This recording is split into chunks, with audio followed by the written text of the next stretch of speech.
right. Hello, everyone. Welcome to another episode of Managing Your Monday Blues with Olma.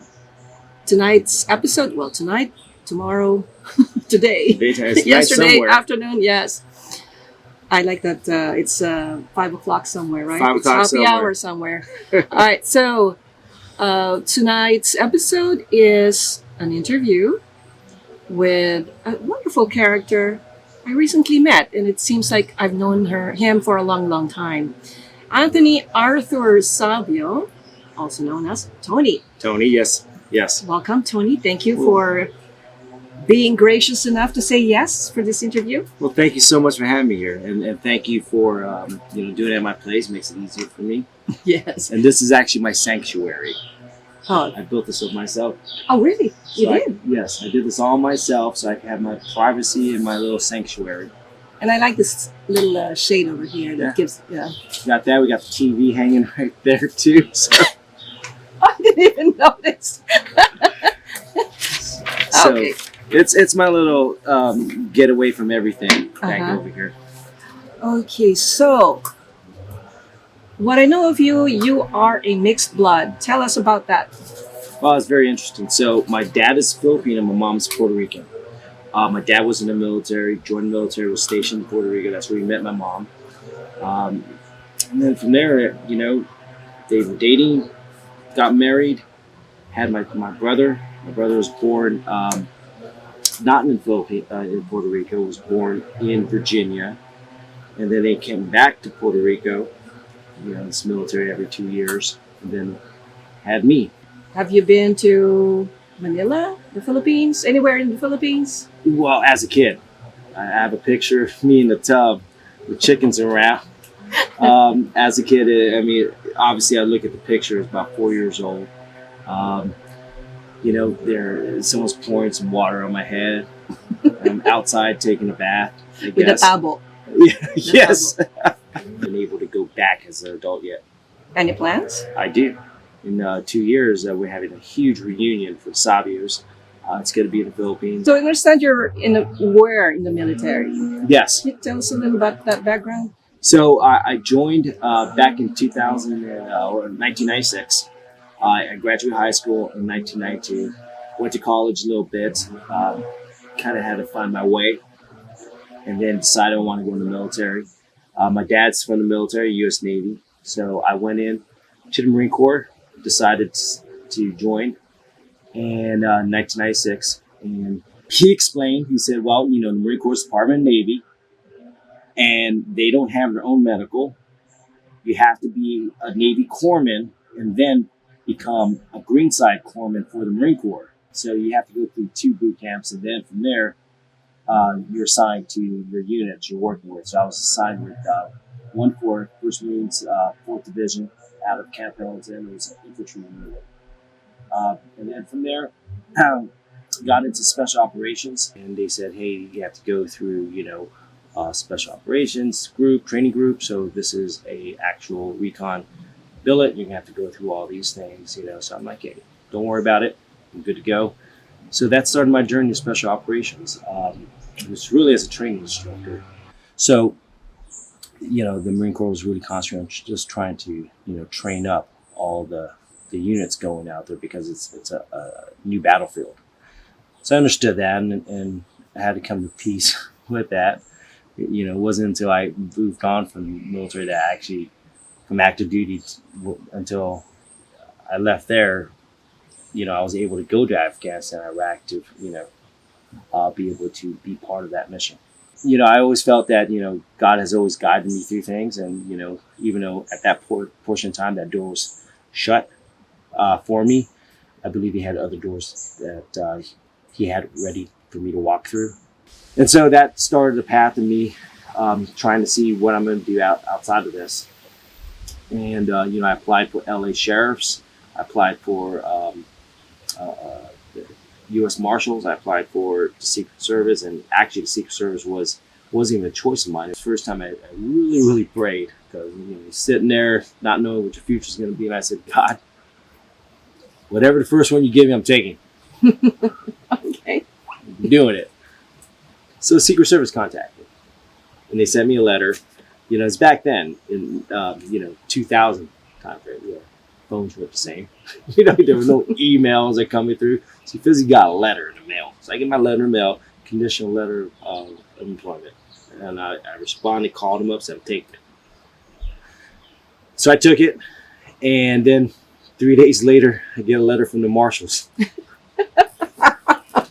Okay. Same thing, conditional letter of employment to take. And so I'm sitting there. I'm like, I really want to go to Marshalls. But I told God, I said, listen, guide me. First one that comes, I'm taking. That's where you want me to go. So I called up the Marshalls. Reluctantly, I called the Marshalls and said, yeah, I'm taking position with the Secret Service. So that started that journey. And the Marshalls would have kept me in California. So I was excited about that. But, my faith wasn't as strong as it is now. But I did have faith. So I did make that promise with God to show me, and He did.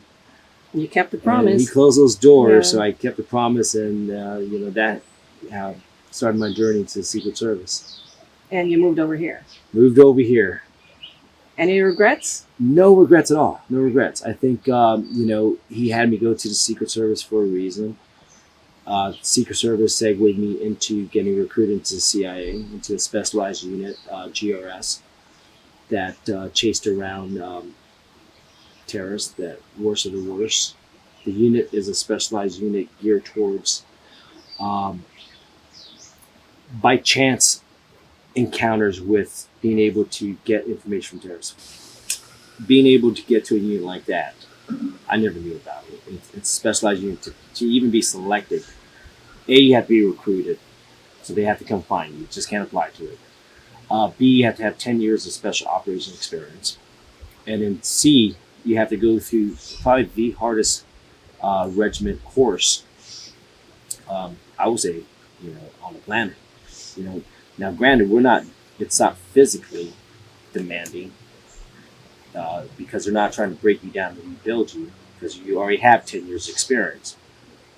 It's very skill demanding and very knowledge demanding, making quick decisions, and having that fortitude to keep pushing through. So from the Secret Service, you went to the CIA. How long were you with the CIA? I was in the CIA for 11 years. Oh, long time. Yes, I did 8 years of counterterrorism with that unit. Then I went into 3 years into counterintelligence.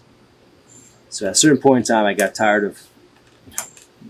We say in the operators realm, it's time to put that gun belt up. At a certain time, just hang my gun belt. I'm kind of tired of this. And then it went more into the suit and tie, cloak and dagger type of thing. And it's funny because my first day that I reported as a counterintelligence officer to my new unit, everyone knew I was coming in. All the younger guys are in counterintelligence. So they're coming to my desk. They're like, hey, I heard you came from GRS. I go, yeah. And they're like, man, why'd you leave there? I want to go there. I would love to be over there. And, in my mind, it's just my time. But my reality was, you don't know how many times I risked my life. So here's a story where it really hit home. This young guy that does the accountability security. So every time anyone goes off, it's accountability of personnel going out, making sure, we know where they're at and when they come back in. So I'm joking around. So he asked me a question. He goes, so how many of these have you done? I go, probably about 50 or 60 of these type of operations where I'm exposing myself. And he goes, have you ever been scared? And I thought to myself, I said, yeah, I used to. And what I say to people, fear is not a bad thing. Fear is a good thing. As long as you take that fear and harness that fear, it allows you to work through to accomplish whatever you need to. It's when that fear overwhelms you where you can't move. So when I talk to people about fear, I said fear is a good thing. Everyone has fear. You should have fear going to anything, whether it's going to a financial situation and you're trying to open a new business. Yeah, you should have some fear. There's a level of uncertainty there, and have that fear, but have those contingencies. What are you going to do? But when you get to that point where you're not thinking about contingencies, you're doing the same routine because it's become so natural for you. That is where you're not recognizing those certain red flags. You're just bypassing that because your brain made it natural, a natural thing. So it's not keen on those things. And that's why I told myself I have to. I need to move away. I need to move to a different section, do a different mission, do different everything because my mind isn't sharp anymore. Not saying I didn't have the knowledge, but it wasn't sharp. No, it's more like you're losing your edge. Yes. And it's becoming more dangerous. Then. Yes. Because now I'm cutting corners. Not where I had to step away. Hung it up, took my time into counterintelligence with the worst case scenario. I'll be barred from the country, Yeah, so I did that for 3 years and then it got to a point where the mission, what we were doing, I just started seeing things in the U.S., especially here in the States, or here in Virginia, where the unrest was happening here. And if I'm constantly just focusing on the world, but the country is falling apart from the inside, what is it? Why am I doing this mission? My whole reason for doing any of this stuff is to serve the country, love my country. But, I had to focus on where I need to be at. And so that's why I decided to just leave. Was able to get out, move in the private sector, and then try to put my skills over there. So what do you do now? So right now I have my own security consulting firm. Recently opened in last September. Before then, I was a chief security officer for a mid-sized security company that did a lot of political events, also a lot of commercial, residential, kind of the whole gamut of things. I broke away only because I wanted a little more freedom for myself and to be able to pick and choose. So right now, security consultant, do a lot of security advising for high net network clients around the world and also in the United States. Really making sure that they're safe. So it's really going through their security plan, making sure the security assets that they have are in place or are correct, that all the threats that are identified, that we have mitigations for those. So it's really it's a challenging area because I do work in various arenas, but the great thing about it is I work independent. I'm doing my own thing, and they're building their whole safety around my suggestions. So the fulfillment does come from that because I know that everything I'm doing has a direct effect of protecting them or their assets. So it's a great situation. Okay. So you're now based in Virginia. Yes. And I understand you're running for the school board. Yes, I am. Fairfax County? Yes. Yeah. Which district? Providence District. Providence. Yeah. So why? That seems like a big leap. Or It is. It is. So I was doing podcasts prior to this, and I wrote some articles that I published on Uvalde, for example, about school safety and in the private sector, I take care of private schools. And, start seeing in the private sector all the lack of security, the lack of awareness, the lack of everything. And then looking into Fairfax, how much lack of security, lack of everything. Uvalde, obviously, not trained well. The police department not trained at, the schools not trained. Obviously, leaving a door open to someone to come in. These are little things that as a, if I have a client, I'm telling them, you got to lock these doors. We got to secure this. We got to do this. So started seeing that. I wrote articles on the need for safety in our schools right after Uvalde. And then, I relocated from here, from New York back to down over here. I went to the election last November 7th election. And walked in, voted, came out. On one side, there was about 15 people at one tent, hovering around. It was right outside of Point Place in the Kilmer Middle School. On the other side was one person by himself.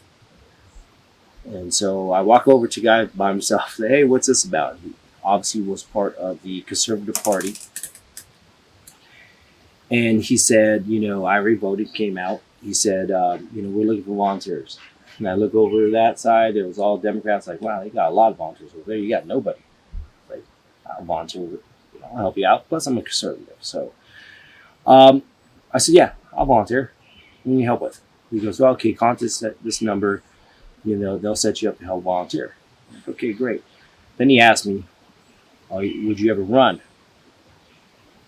I'm like, okay, would I run? Sure, why not? I said, okay. And it's funny because every time I did like Uvalde, I did a podcast talking about mental health, talking about the issues. Because the school shooting, any school shooting is centered around mental health. You got to understand that just because there's a gun there doesn't mean somebody's going to take the gun and do mass shooting. There's things that got to that point to where they're using that tool to that. So for me, it's let's solve the beginning issues of mental health, vices, dealing with the tool.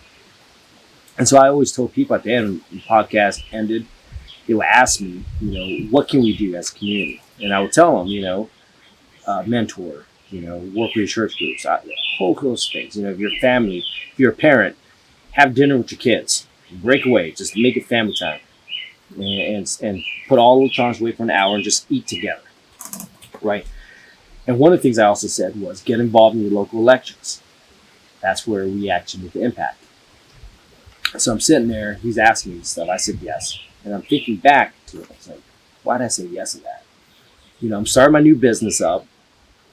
I got my clients, building more clients. I'm like, why?